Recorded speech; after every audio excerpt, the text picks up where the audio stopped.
বন্ধুরা, আজকে আমি পনির রান্না করছি।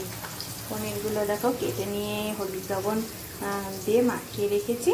দিয়ে সাদা তেলের ওপর পনিরগুলো ভেজে নিচ্ছি পিসগুলো দিয়ে। ভাজা হয়ে গেলে একটা বাটিতে তুলে রাখবো।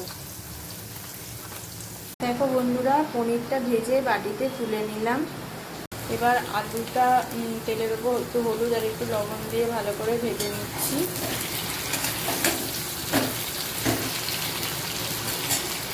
বন্ধুরা, এই দেখো তেলের ওপর দুটো এলাচ ফোড়ন দিলাম, দিয়ে কিশমিশ, কাজু, আদা, টমেটো একসাথে পেস্ট করে তেলের ওপর দিয়ে দিলাম। দিয়ে একটু লবণ আর একটু লঙ্কা গুঁড়ো দিয়ে ভালো করে নেড়ে নিলাম। দেখো তেল ছেড়ে ছেড়ে দিয়েছে।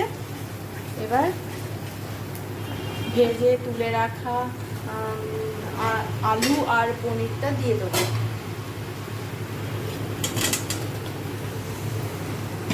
আলু আর পনিরটা দিয়ে দিলাম, দিয়ে ভালো করে মাখিয়ে নিলাম।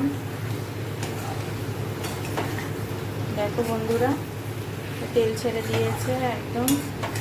এবার কষা কষা হয়ে গেছে, এবার জল দিয়ে দেবো।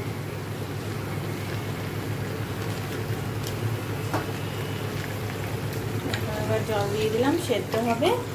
আর নামানোর আগে একটু ঘি দিয়ে নামিয়ে নেবো। দেখো বন্ধুরা, পনির রান্না রেডি। একটু চিনি দিলাম আর ওপর থেকে ছড়িয়ে দেবো ঘি। এভাবে ঘি দিলাম আর একটু দেবো,